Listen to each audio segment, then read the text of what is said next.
So hello guys, তো দুটো বান্ধবী পাল্লায় পড়ে বেরিয়ে গেলাম আরামবাগ উৎসবে। তো তোমরা চলো, আমরা কতটা কি দেখাতে পারি তোমরা ভিডিওটাতে দেখতে থাকো যদি কেউ না আসতে পারো।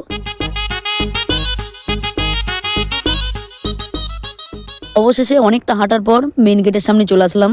তো তোমরা ভিডিওটা স্কিপ না করে ভিডিওটা পুরোটা দেখো।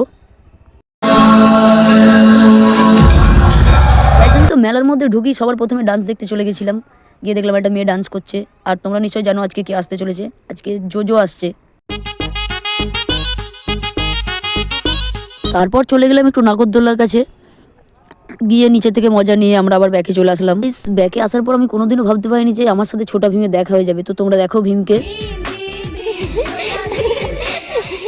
গাইস। তো তারপর আমার খুব খিদে লেগেছিল, আমি ওদেরকে বললাম কিছু খাওয়ানোর জন্য, তো ওরা আমার কথা শুনছিলই না। গাইস আমাকে ফালতু ফালতু মেলায় নিয়ে এসে ঘোরাচ্ছে, আমাকে কিছু খাওয়াচ্ছেও না। তো তারপরে ওরা চলে গেলো একটু জামার দোকানে। ভাই আমাকে খাওয়াচ্ছিল না বলে আমি পিৎজার দোকানে জোর জবস্তি গেলাম, আমাকে ভাই সেইখান থেকেও টেনে নিয়ে চলে আসলো। অবশেষে গাইস আমার কপালে খাবার জুটেছে। তো ফার্স্ট টাইম আমি এটা খেলাম, আমার চাকর গাইস। গাইস তো তারপরে চলে গেলাম ফুচকা খেতে। তো দেখলাম আমার বান্ধবী তো থার্ড গিয়ারে খাচ্ছিল, ভাই আমি তো এইসব ফুচকা টুচকা খাই না। তারপর আমরা চলে গেলাম ঘুগনি খেতে। ইয়ে ভাই তোর ঘুগনিতে কি পড়েছে এটা? গাইস তো তারপর আমরা বেরিয়ে গেলাম মেলা থেকে। এর বেশি ঘুরলে হবে না, কারণ ওর বাড়িতে বলে আসেনি কেউ। নিজেকে কে চাগায় ভাই, ও আবার একজনকে চাগিয়ে নিয়ে যেতে চাইছে। কোথায় থাকে এরা?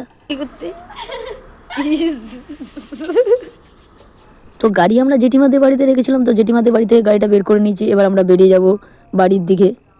গাইস তো আমরাও চা খেয়ে বাড়ির দিকে বেরিয়ে যাচ্ছি। গাইস সবাইকে বড়দিনের শুভেচ্ছা রইলো, সবাই ভালো থেকো। আর সবাই কিন্তু কেক খেয়েও